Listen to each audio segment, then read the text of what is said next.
Hello, everyone, and welcome to our first event of the PCFR season. My name is Claire Seckler-Merkel, and I'm president currently of the Phoenix Committee on Foreign Relations and senior director of Arizona programs for the McCain Institute. PCFR has been on a short summer break, as you know, and I am so delighted to see so many refreshed and friendly faces, or at least names in the Zoom box, back with us for what I know will be a fascinating conversation today with the Honorable Juan Zarate. Thank you very much to each of you for being here today. I hope you will commit to joining us regularly throughout this season. We are working on a great schedule for the fall. As you know, our mission at the Committee on Foreign Relations is we're dedicated to growing Arizona's global prominence by providing forums that explore critical foreign policy issues and build enduring international connections. Today's program is a fantastic example of our mission in action. A few program notes for upcoming. On September 28th, we'll be hosting an incredible panel of women military leaders, leading with character in uncharted waters. Please be sure to sign up. One of the great benefits of being a PCFR member is your ability to participate in our book club, the PCR reading group. It is not too late to order your copy for the next September 24th event. Please visit our website and sign up for future programs. And if you're not already a member, we encourage you to join us and we would welcome you. We're planning some great events for our members in the fall, and you don't want to miss out. Before we get started, I want to thank our sponsors that make all of our work possible. Our title sponsor, Freeport-McMoRan, our media sponsor, KJZZ, and our platinum sponsors, the ASU Sandra Day O'Connor Law School, the McCain Institute, Snell and Wilmer, W.R. Schultz Investments, Thunderbird School of Global Management, and our gold sponsors, Salt River Project, APS, and South 32. And our silver sponsors, Spencer Fain, Wallace Pleas and Dreyer, Chicanos por la Causa, and Resolution Copper. And we are particularly delighted to welcome a few new sponsors. I would also like to thank our international visionary donor, Ellen Schultz, and lifetime benefactors whose generous monetary gifts allow PCFR to fulfill our mission. Keith Galbett, Charles Irion, Karen Meyer, JP Millon, Shoshana Tanser, and Mel Sanderson. So a few program notes. For this program, please do keep your audio on mute, and we will have the opportunity to ask questions following Juan's remarks. You may type questions in the Q&A section or the chat, or raise your hand and I will moderate questions at the end. And with that, I'd like to personally welcome Juan, one of the most brilliant minds in tracking and interrupting terrorist financing, and a longtime colleague and friend of David's and mine. Thank you for being with us. It is my great pleasure to hand the floor over to James Arrowwood to introduce Juan. James is a PCFR member who will get us going. Welcome, and we're so delighted that you're with us. Thank you, Claire. Juan and I have worked together on some very interesting projects for over 20 years, going back to 9/11 when we were both in Washington, D.C., all the way up until today. But our connection goes back even further, having grown up in the same part of town in Santa Ana, California.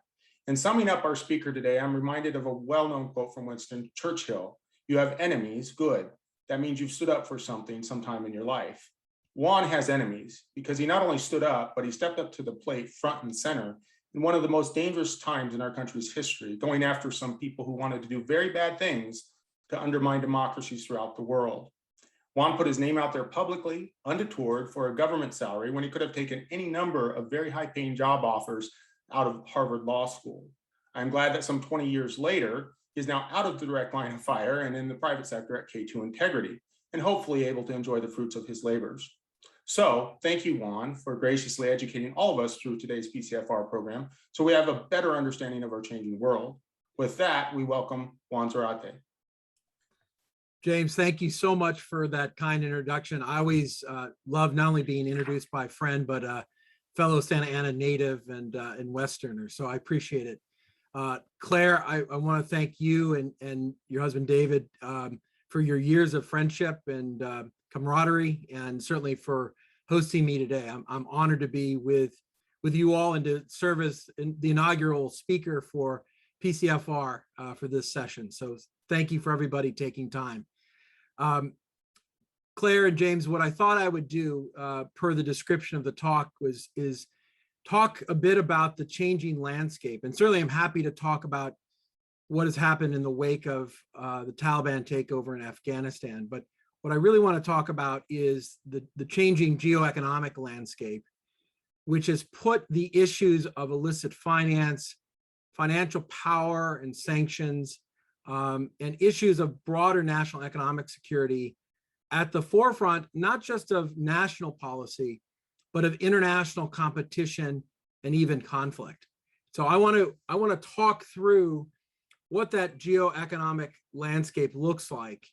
I want to explain it in the context of what happened post 9/11, which I think is appropriate, given that we're about to observe the 20th anniversary of 9/11, and then talk about the contextual shifts in the environment that I think are impacting what's happening. And maybe I can end, because there's a lot of interest in the crypto space, talking about the crypto industry through the lens of this broader geoeconomic landscape. Just for the audience, for those who may not know me, I've been incredibly privileged in my career to serve in positions that have allowed me a broader view of the political and national security landscape. Right before 9/11, I was a junior federal terrorism prosecutor looking at terrorism cases and organizations around the world from the Department of Justice lens, through a law enforcement lens. 3 weeks before 9/11, I shifted to the Treasury Department, where on 9/11, obviously the world changed and our mission changed dramatically. And I and others, including Dave Merkel, were asked to take on a different mission and to look at the landscape differently, to understand where the US had vulnerabilities in the economic domain, but also where our enemies had financial and economic vulnerabilities that we could take advantage of, and to do everything possible to bankrupt the terrorist groups that had attacked us on 9/11, and to disrupt and dismantle nefarious and illicit financial networks around the world. And from that perch, I had, in many ways, a privileged view of a landscape that wasn't so much dictated by a particular country or looking at a particular threat, but was instead privileged in looking at how the financial system and commercial system intersected with our national security. And then 4 years later, I was asked by President Bush to serve as his Deputy National Security Advisor for combating terrorism. And again, in that role, I had responsibility for looking at all the transnational threats that we had to contend with, starting first and foremost with terrorism, but also looking at other threats like international organized crime, threats to our energy infrastructure, looking at cyber vulnerabilities. The reason I mention this is to give you a little bit of context of the view that I've had, which has been quite privileged and has allowed me to look at the landscape slightly differently than others, because you often get a view of the world through a regional expertise or through a particular domain of expertise. And what I'm going to suggest to you and talk about is the need to look at the geopolitical and national security landscape through the lens of geoeconomics, because it's in this domain that I think we see most clearly the sharpest and most challenging conflicts of the 21st century. These are conflicts that are not just resident in the threats we see from terrorist financing or organized criminals or corrupt regimes, but in particular from state actors that are trying to challenge the primacy of the US and the US-based market and capitalist system as the dominant feature in the international system. It's in fact this dominant role, the dominant role of the dollar as the chief reserve currency and trading currency, the dominant role of US capital markets, the power of the American economy, the attractiveness of it. All of that has been a baseline of fundamental power for the United States and has enabled us to use our influence around the world directly and indirectly. And it's in that domain that you begin to see these conflicts and challenges, in particular with the rise of China, with the spoiler role that Russia's playing, and even with other things that actors like the Iranians and the North Koreans do in concert with illicit actors to undermine faith and confidence in that system. So that's really what I want to talk to you about. But first, it makes sense to talk about the post 9/11 shift, because though we've always had this power, and though it's always been predominant, it wasn't until 9/11 that we very deliberately thought about the use of American economic and financial influence to undermine the capabilities of America's enemies to do damage to our national security. And that really had several dimensions, but I'll boil it down in a couple of ways.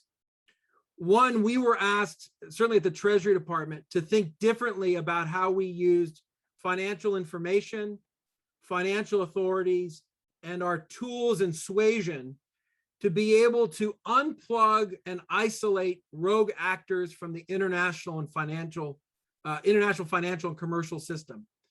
That is to say, the mandate was we needed to make it harder, costlier, and riskier for enemies of the United States to raise and move money around the world. And the point of our strategy was to put fiscal and budget pressure on America's enemies so that they had to make hard decisions, and that it weakened their ability to give global scope to their aspirations. Now, this was fairly obvious in the context of Al-Qaeda and like-minded terrorist groups, where the point of this was, how do you make sure that they're not able to perpetrate another 9/11? How do you make sure they're not expanding their reach? How do you make sure they don't have the capabilities to pay Pakistani nuclear scientists to develop a dirty bomb or a nuclear weapon? So it's fairly obvious with terrorist groups, but it quickly evolved into a strategy and mandate to deal with rogue regimes, rogue activities around the world. And the mandate was always the same. How do you ensure that you are unplugging these actors from the international financial and commercial system, so it's harder for them to access capital, harder for them to operate, harder for them to make easy strategic decisions? So that was a very different posture with respect to how we thought about our tools, our authorities, our predominance in the international system. The second thing we did was to animate this idea that we weren't just worried about national security threats and issues. So we were clearly worried about the next terrorist attack or the ability of a corrupt regime to corrupt governance in Europe or whatever. But we were also worried about the integrity and security of the financial system itself. And as Claire knows, one of the fundamental aspects of this period, including in the post-2008 financial crisis period, was how does the United States lead an international effort to secure and strengthen the international financial system and not do damage to it, and to protect that integrity. The reason that's important is that everything we then did was animated not just to secure the homeland or to protect the US, but to protect that integrity of the financial system. That became really important because we then began to animate the private sector and the development banks and the institutions of that international financial system to likewise isolate rogue actors and behavior. And it's a great illustration of this, that even in the wake, for example, of the lifting of sanctions against Iran or against Cuba or others, there's often a reticence by the private sector to jump back in, even if they're not subject to those laws or regulations. Why? Because we made this an issue of risk to the financial system, the ability to know who you're doing business with, to know your customer, to assure transparency, accountability, traceability in your operations. That became then fundamental to our national security goals as well. And so that was a critical dimension thematically for what we were doing. And the final thing that happened was a shift that happened more broadly with our national security, which was, how do we do all of this preventatively? That is to say, in the counterterrorism world pre 9/11, there was much more of a reactive model to how we thought about the risk and the response.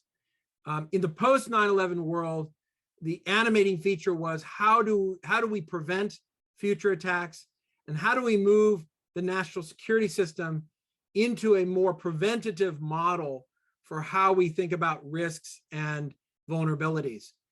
That meant then we had to do more actively with information and intelligence. We had to use our tools more aggressively. We had to create more alliances. It had a whole range of attributes that followed, but it was a critical conceptual change around this idea of prevention and even prediction of where threats and risks may lie. The reason I go through all that is all of that began to animate a much more aggressive and deliberate sense of how we thought about national economic security and how we thought about the use and frankly sensitivities of the use of American power. Some would often call it the weaponization of the dollar, the use of sanctions more aggressively to isolate rogue behavior. And this behavior over time wasn't just about terrorism. It wasn't just about plain criminality.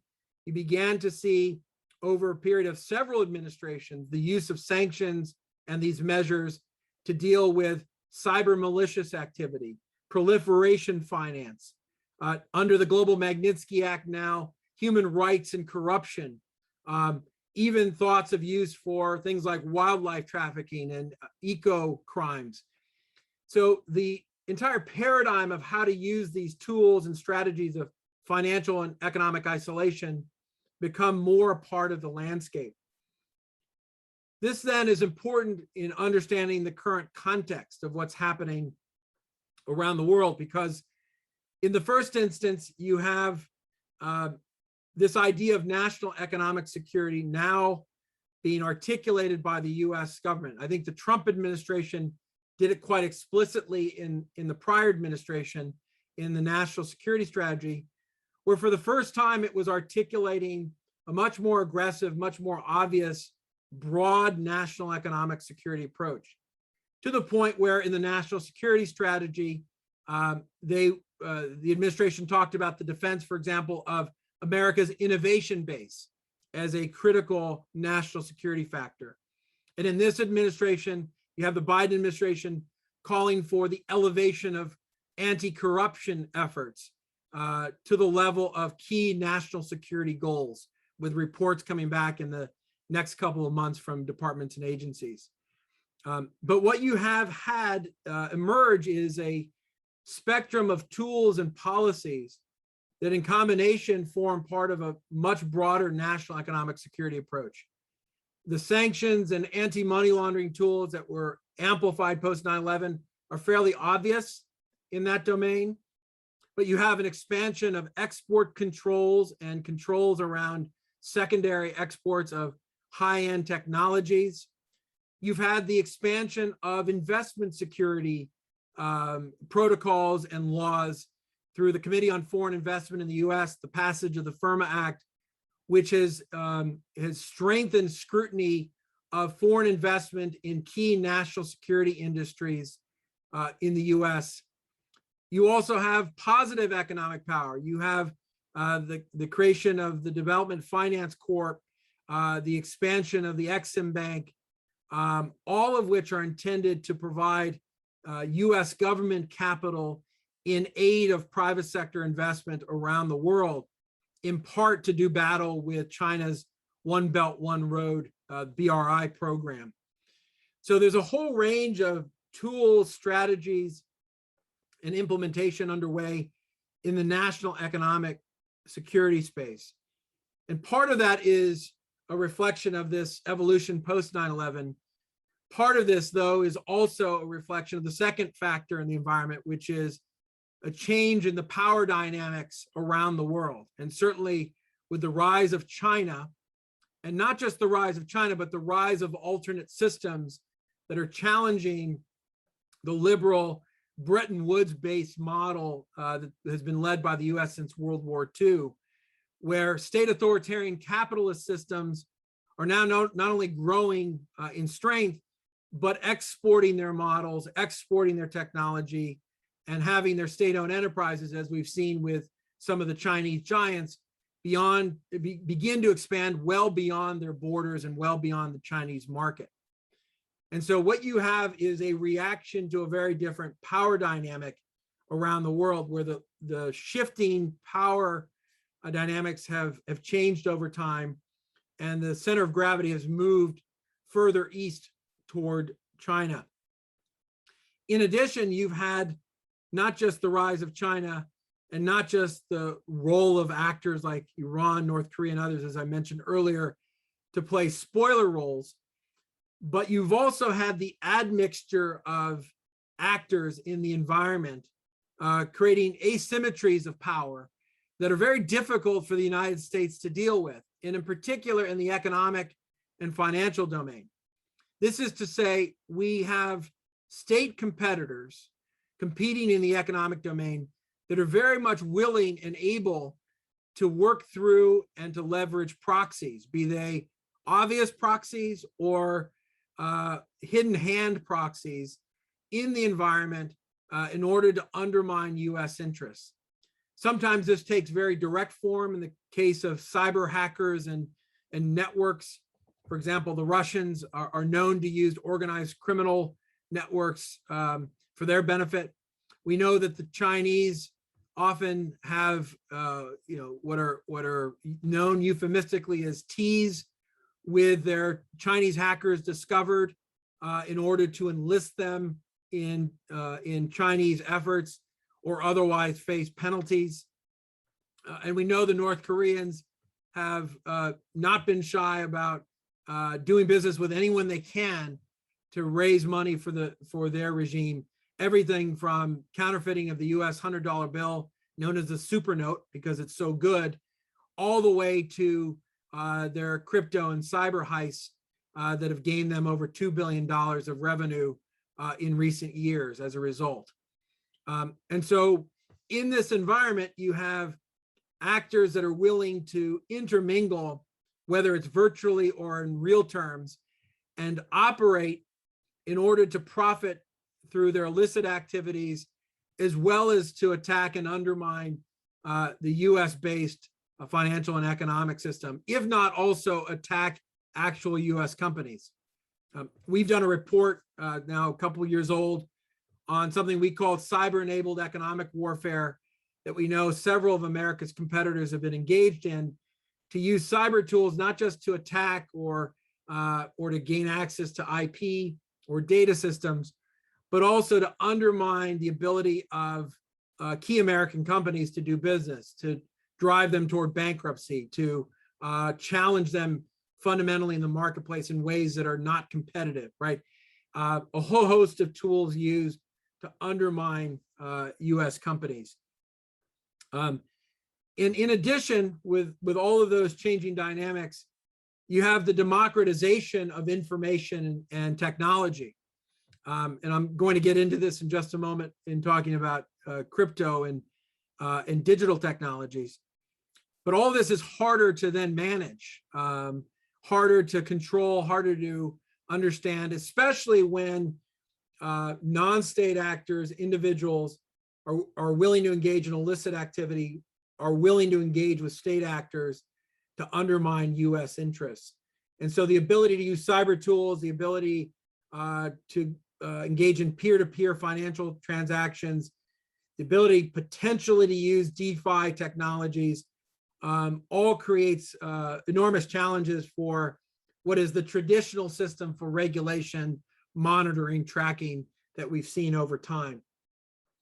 And so that's a second part of this this context and this shift. It's the fact that the very nature of power is changing, and the rivals and competitors in the space are willing to use those elements of power to their advantage, and often in concert in ways that are disadvantageous to the United States. And finally, the shift in the environment has to do with new technologies. We've seen, especially in the COVID context and period, an acceleration of technologies that are digitizing our lives, more of our lives are happening virtually online.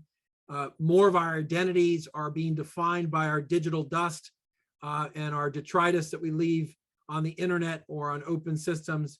And frankly, more of our data is being created, used, manipulated than ever before. There are terabytes of data being created every day, more data than at any point in human history.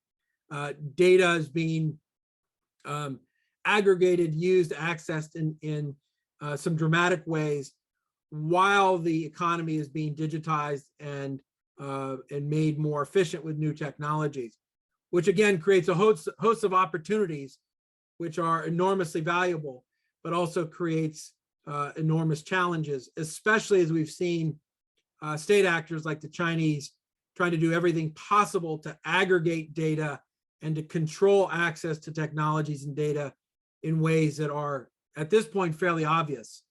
You may have read and seen recently Chinese attempts to control further how Chinese entities that are listed on public stock exchanges, how they allow for their data to be accessed, how much they allow to be accessed, and how much the Chinese are ultimately going to control. This is the saga of Jack Ma and what has happened to Jack Ma as a leader on the global commercial stage. He has lost his perch in many ways because the Chinese began to be threatened by the independence of that perch. So there are enormous opportunities, but also challenges around the amounts of data, the digitization of the economy. One of the challenges comes in the crypto context, in the crypto domain. And I've been very lucky in the private sector that I've been exposed to crypto from its early days, from days when even I was incredibly skeptical of the technology, didn't quite know why we needed it, to be honest, and was highly skeptical, at least initially, and worried that this would be a system that nefarious actors could use to access the very capital that I'd spent a career trying to deny them access to. So I've been very lucky that from 2012, 2013 on, I've been watching the industry very carefully. Since 2014, I've been advising Coinbase, which has made headlines because of its IPO in April of this year. And the industry is fascinating for a couple of reasons. One, the technology is fascinating, and it presents some fundamental challenges, not just to the US, but to the state authoritarian capitalist systems as well. The technology thrives on and relies on distributed computational power and nodes in order to operate. And so if you think about crypto as a collective network, and the blockchain, in essence, the rails of that system and the mechanisms by which tokens or information or value is moved along that network. The technology itself is built off of this idea of distributed nodes and a distributed open ledger, at least for Bitcoin and other open ledger cryptocurrencies. And something that's interesting to note, and you've probably seen the NFT craze, with crypto, the technology allows for what you would call the tokenization or digitizing anything that can be digitized, right? So in cryptocurrencies, it's a token that represents the currency. So one Bitcoin, one Ethereum, one Litecoin. But you can also tokenize contracts. And so you've seen the discussion around smart contracts that are built on the Ethereum network, which is now part of the environment. The ability to use decentralized finance and mechanisms along a distributed ledger is part of that. And now you've even seen the parceling out of artwork or autographed memorabilia and other things. All of that is the tokenization of something that can be digitized and then openly transferred and registered, right? And that technology is fascinating because it opens up lots of opportunities for modernizing payment systems, lowering costs, creating financial inclusion, revamping trade finance, which in my mind is still kind of in the 18th century sort of processing. So there's all sorts of uses for it. And obviously now we're at a stage where cryptocurrencies are becoming more and more of the financial marketplace, the legitimate financial marketplace. But I also think we're just at the beginning stages of the crypto economy, where legitimate and illegitimate are being defined, where we're just trying to figure out not only what are we talking about, is this a security, is it fiat currency, is it some sort of commodity, what is this that we're talking about, but also then how do you regulate it, and how do you regulate it without quashing the innovation that comes from it. And also the risk management that comes with that, the maturation of saying these kinds of transactions or these kinds of protocols or these kinds of actors in the system are less risky than others. The way that, Claire, we've done in the financial community and in the regulatory community for years, right? These kinds of products, these types of clients, these kinds of jurisdictions, these kinds of financial institutions are red, yellow, green, right, in terms of risk. We're just beginning to get into that in the crypto context as it gets legitimated. But what I find fascinating here for purposes of our conversation is that crypto in some ways is a microcosm or the leading edge, if you will, of this broader geoeconomic competition and conflict that we're seeing. In part because the crypto system is a potential challenge to the traditional US dollar dominated system, right? One could imagine a set of crypto platforms, protocols, some called for by the Chinese and the Russians, for example, to displace the US dollar. So the crypto economy and the question about the technology and what comes of it is actually a domain of that very conflict and contest of what systems apply and will the US system remain predominant. This is why there's an interesting conversation around stable coins, which are cryptocurrencies backed by a recognized currency like the US dollar, and what that should look like. So that's fascinating unto itself. Secondly, the crypto economy, for those who are believers in it, potentially is a forerunner of greater innovation in the financial sector itself. So there's a question as to where that innovation will happen, who will define the rules of that innovation, and what's legitimate or not. And so this becomes, again, a question of primacy of standards and norms, which the US has always tried to help steer and define in the international financial system, but which the Chinese, the Russians, and others are beginning to challenge directly and indirectly. And so it's in the crypto context and the regulation of the crypto context that you have this playing out. And then finally, it's also a domain where illicit actors can potentially find common utility and common sources of capital and networks to be able to amplify the nefarious things that we're trying to stop from happening. We've seen in prior cases, for example, the Liberty Reserve case, the Silk Road case, the BTCE network, where law enforcement has cracked down on these dark corners of the crypto economy because they've become all-purpose marketplaces for bad actors, for drug trafficking, for human trafficking, for arms trafficking, for potentially terrorist financing. And so it's in these environments, as we've seen in the cyber domain, that you have the potential for illicit actors to begin to congregate, reinforce each other, and help each other. We've seen this in the ransomware context, where it's in the dark and deep web that you've had the ability of these people to sell malware and sell services to enable ransomware to be effective and potentially even destructive. But there are also positives. There are also positives here. And again, this is a microcosm of the challenge we see in the illicit finance space, because law enforcement and regulators are finding ways of using tools to track and trace what's happening in the crypto environment.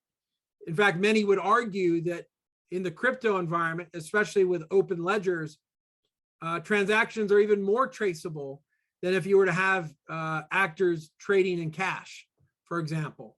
And you can use modern tools to connect the dots to understand where bad actors are congregating, what they're interacting with, what they're transacting in, and you can actually reveal things that you would not have seen otherwise. And so I say that because there's a raging debate, obviously, as to whether or not crypto is legitimate. If it is legitimate, what does that even mean? There's a raging debate globally as to how it should be regulated, and how different countries are going to treat crypto. And it's also a domain of these various conflicts and challenges that we've seen over time. The one thing I would say about crypto, which is fascinating to watch, is that countries like China, which very much want to control the means of production, obviously, and the key elements of their financial and commercial system, have a very hard time grappling with crypto, right? And so there's a lot of concern around the Chinese establishing a crypto renminbi, for example, a central bank digital currency. But they've also banned other parts of the crypto economy.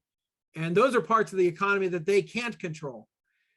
Because in some ways, the crypto economy is the ultimate in democratization of financial interactions and transactionality. And so what I find fascinating here is how countries like China and Russia, which are trying to control data, control financial commercial systems, control key nodes, are grappling with engaging in the crypto economy, driving it, maybe using it as an alternative to the US dollar or the US payment system, or even an alternate to the SWIFT bank messaging system, but also a bit leery and afraid of it because it represents a degree of independence and control in the hands of others outside of central authorities in Beijing. So I think it's worthy of note because the crypto environment is so interesting. There's a lot going on. There's a lot of people investing in it, et cetera. But in my mind, it's a microcosm of many of these geoeconomic challenges and contests that are underway. So let me just conclude by summarizing what I hope I conveyed, which is there's an entire geoeconomic landscape that's evolving. And it's in this landscape that you have very, in my mind, obvious direct and indirect conflict and challenges underway. And it's in the context of some of these new technologies where you're going to see it first and foremost. And it's in these hotspots where it's often the financial and economic edges that are the first signal of conflict. You've seen that in Hong Kong with the dueling of sanctions systems between China and the US and Europe. You've seen this in the challenge of crypto regulation and enforcement actions. And you continue to see it in the context of how broader national economic security tools are being used by countries to defend themselves as well as to drive their interest internationally.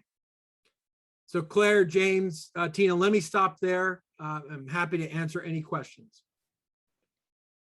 Thank you so very much, Juan. You have covered an awful lot of ground in a short period of time, and it's incredibly fascinating. And I would just say from all of us, thank you for the work that you do and the work that you have done to keep our country safe from these kinds of problems. So I'm going to go straight to the questions that we've got in the chat. And the first one is from James himself saying, China is able to play the economic warfare game in ways we cannot, such as allegedly using bribes in the economic colonization of Africa or threats to our strategic partners such as Australia. How do you win a boxing match with one hand tied behind your back? Meaning the US ought not to use China's methods, but without doing so, how can we have a fair fight against such subversive, long-term strategic tactics? James, as always, probing and great question. I think this is the fundamental challenge in this domain moving forward. We're about to put out through our Center on Economic and Financial Power a set of reports on Chinese activities and how to think about challenging those activities without converting the U.S. system into something that looks like an authoritarian capitalist system. So I think you put your finger on the sort of almost existential question we have in the competition with China in the space. I think we solve this through 2 or 3 different means, and I still think we have the economic, moral, and diplomatic upper hand. I'm not sure how much longer that lasts, but I do think we have the ability to affect this fundamentally, and you can do it, I think, in 2 or 3 key ways. One, the very principles of transparency and accountability that are fundamental to the international financial commercial system, including the system that the Chinese and the Russians subscribe to, or at least say they do, plays right to our advantage here. Because with transparency, with accountability, with traceability, which are core principles of the anti-money laundering system, the anti-corruption system globally, it pokes and probes right at Chinese efforts and any other actors' efforts to hide their hand and to influence in ways that are not subject to open scrutiny. This is why the debate in the US around whether or not Chinese listed companies have to subscribe to the accounting rules that have been put in place that every other nationality and company has to subscribe to, but the Chinese companies have skirted that obligation. That becomes in some ways a microcosm for this broader point of demanding transparency the way that we do internationally. And I do think there's a strategy to be built around militant transparency, because we're relatively comfortable with that as a system and as a core principle. Often we don't meet our highest ideals there, but as a principle we do. The Chinese and the Russians hate it because it doesn't lend itself to their form of ultimate influence and power. And it also undermines their ability to use proxies, debt diplomacy, and other tools that are so much a part of their playbook. So that's the first thing. I think we've got to be militant about this concept of transparency and then how it gets implemented. The second is, this isn't just the US alone, right? And what we haven't quite figured out, it's starting to happen in the CFIUS context, but we haven't quite figured out is, how do we build alliances around this very problem?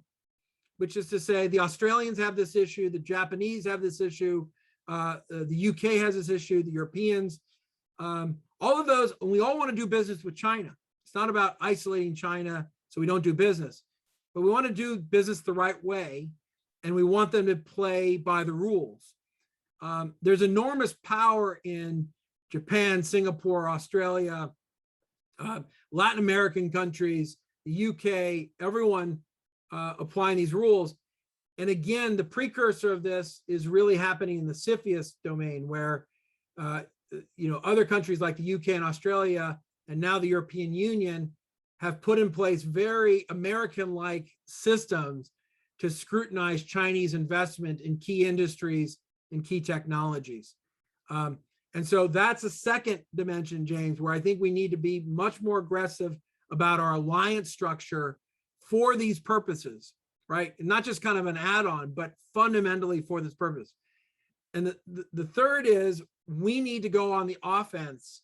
We can't simply go around the world and wag our finger and say, bad, bad, bad, you can't do business with these people, you can't do business with. There has to be an alternative, right? There has to be an alternative for investments. There has to be an alternative, for example, in the Huawei case, right? We've tried to say, look, you shouldn't be doing business with Huawei for lots of reasons, but we need an alternative technology for 5G technology that's cost effective, that can replace Huawei in places like Mexico or in Europe, right? So we've got to come up with strategies, and this is what I reference this is why the Development Finance Corp idea is so important, where the US government is enabling, empowering, partnering with the private sector, and in particular, private capital, to invest in things that matter. So if the Chinese are trying to invest in and build a port or a railroad somewhere, if it makes economic sense for us to be there for strategic reasons and financial reasons, we should be putting a bid in, and we should be challenging it, and we should be alerting Transparency International and other mechanisms that the Chinese are bidding along with us. And that bid should be scrutinized, because it's probably going to be a little bit messy and a little bit dirty. So we need to go on the offense with tools and capital and innovation that plays right to our strengths. And I think we're often muted because we say, well, look, we can't do that. We don't have the mechanisms, but we do have the mechanisms. We just need creativity and some leadership, I think, to drive the positive aspects of that kind of an approach. Thank you for that. Next, I'm going to turn to John Sellers' question. Movies like Space Odyssey 2001 and Dr. Strangelove fantasized about how computers take over our lives with less human intervention. Now, with blockchain, the hacking potential and the concentration of knowledge in fewer hands, how big a jump in risk does this represent for society generally from these types of changes? Yet another great question. Thank you, John. I'm very fortunate. In addition to the work that I'm describing here, I've been able to sit on some boards that have given me windows into new technology. So I just stepped down from the board of Boston Dynamics, which I think is the world's leading robotics company based in Boston or in Waltham.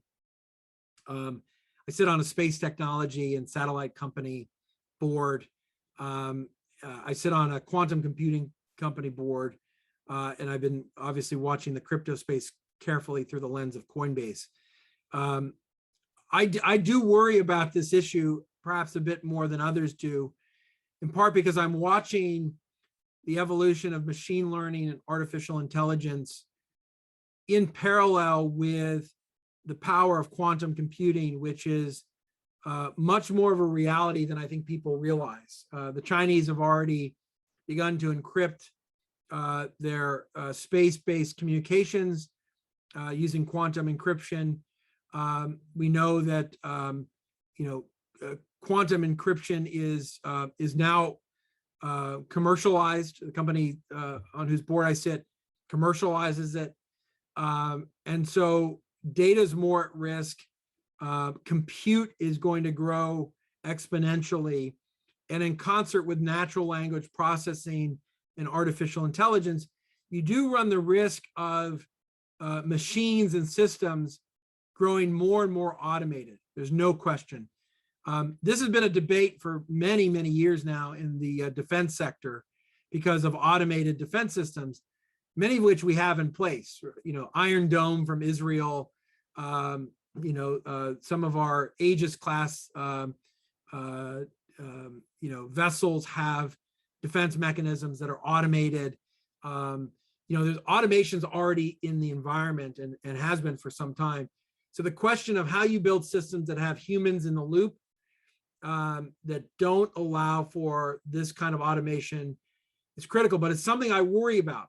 And I worry that irresponsible actors, be they state or non-state, begin to use these kinds of tools in an automated, aggressive way, whether it's coordinating swarms of drones, which we've worried about from a counterterrorism perspective, or unleashing mass amounts of malware to the use of bots, in the cyber domain, or combinations of activities that can be programmed potentially with respect to systems. I worry about that. And I think that's why we've got to worry about and defend our key systems and our key nodes, and why cybersecurity becomes so important. And we need to begin to concentrate on the use of quantum encryption and quantum structures to defend our key data. Just a final point here. It's in this context that I think the entire international community has to be worried about China's data aggregation model, right? So China has been deliberately gathering as much data as possible around individuals, companies, systems, not just for insights, not just for IP, not just for profits, but also to train algorithms and to train for machine learning purposes.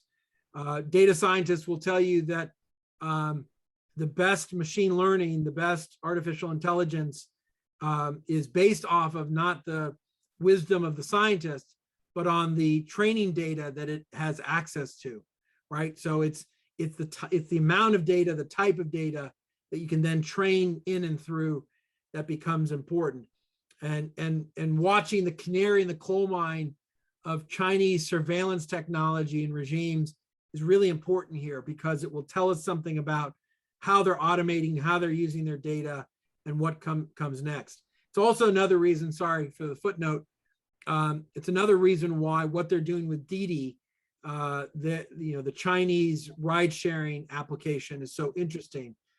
Concern I've had, and I've articulated publicly with Didi for some time, is that every Didi driver where they operated or where the app was operating had to turn on their camera to capture what was happening internal to the taxi or to the car to be captured. So it doesn't surprise me that the Chinese may be worried about what others may find in the Didi data systems that the Chinese government and the Communist Party may already be using, right? So I never like to be Chicken Little, but I do think there's reason to be concerned around where automation is headed and the combination with that and mass amounts of data. We've got to have humans in the loop and systems that are intended to disallow aggressive, widespread automated use of technologies by computers themselves. Thank you. I'm going to turn now to David Jankowski's question and then expand it a little if I could.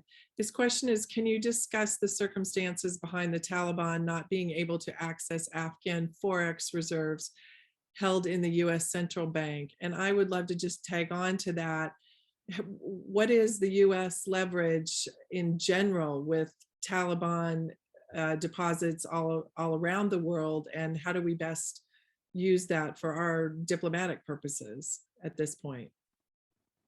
Again, great question, David. And Claire, taking your part of the question first, this is a key point of leverage that the US has. So to my knowledge, I think approximately $9 billion of Afghan reserves have been frozen outside of Afghanistan. I think 7 billion of that sits in the New York Federal Reserve in various forms, to include gold bars and other things that we were holding on their behalf.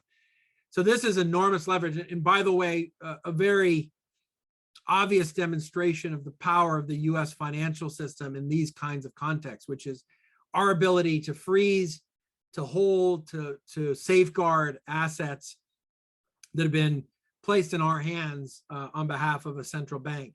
And part of that is the trust and confidence in the Fed, trust and confidence in the US system, which is a key part of this.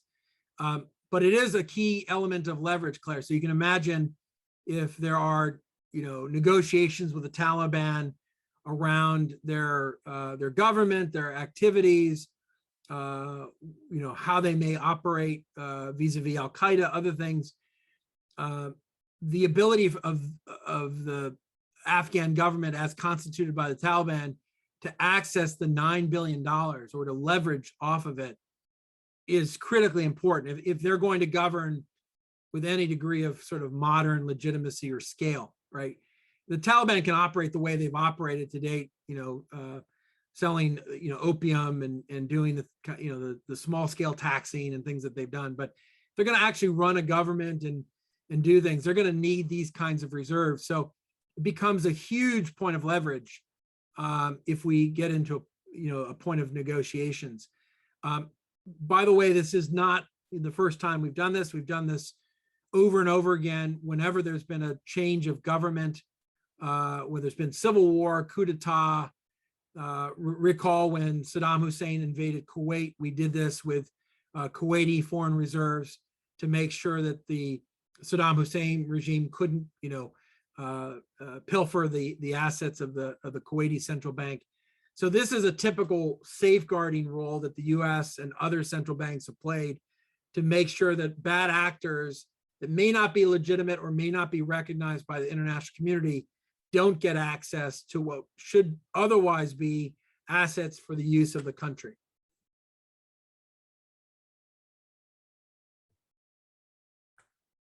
Thank you very much for that. Next, we have a question from Jacob Weinberg. While cryptocurrency is traceable through its use to prevent fraud, what's to stop major players like China, Russia, the US from using their considerable computing power and creating near infinite fraudulent digital paths in order to steal money and use it before they're caught, or simply discrediting the system in order to crash or manipulate the currency? It's a great question, Jacob, and I think it's one that regulators are grappling with, law enforcement as well. To date, what we've seen is a virtual asset environment that has very much grown up through this idea of distributed ledgers, and one that could be in many ways tracked, monitored, and evaluated, making sure the protocols aren't being corrupted or other nefarious things aren't happening and being hacked, for example. But it's a risk. I think what you've described is a real risk, and I think the first thing that regulators and law enforcement are worried about is the hackability of these systems and these protocols. And you've seen a lot of cyber heists of less than secure virtual asset service providers, wallet holders, and others, where literally hundreds of millions of dollars worth of crypto have been stolen, in one fell swoop. So that's the first line. The second line is a more complicated question, which goes to yours, which is, what stops very sophisticated actors from overtaking or corrupting this kind of a system or model? And I think that's a real challenge. And it's a challenge less, I think, for open distributed models and more so in the context of other technologies like unhosted wallets or privacy coins that are harder to track and harder to monitor. If you were to have massive manipulation in the Bitcoin trading or protocols, that would get noticed, right? If you were to do the same in Ethereum, I think that would be noticed. Does that mean that intelligence services can't hide their hand? Of course not, they can. But on a massive scale to kind of destroy the system, it's much harder, I think, with these open distributed models. But I think, the ability to use privacy coins, darker corners of the crypto economy to then manipulate it is certainly something that is of concern. And it's part of the reason regulators are grappling so hard with how to regulate this sector, how to ensure its security, and how to ensure that it doesn't present systemic risk, right? Everyone thinks back to 2008. The real concern here is you start to see more value, more investment in crypto. How do we ensure that this doesn't create, real systemic vulnerabilities? And Jacob, to your point, from a national security perspective, how do you make sure that the worst actors or competitors aren't going to take full advantage of that or even prompt it? So that's a question that still has to be answered. I'm afraid our time has come to an end. We still have many more questions, and Juan, I have to say you've given us a tremendous amount to think about, but we are so grateful to you for your time and just all of the insight that you've shared with us today. Thank you from all of PCFR. And to our PCFR members, it's just so great to see you all back. And we look forward to another program and hope to see you all again very soon. Please join us at the next one. Have a wonderful rest of your afternoon. Thank you, Claire. Thank you, James. Thank you all.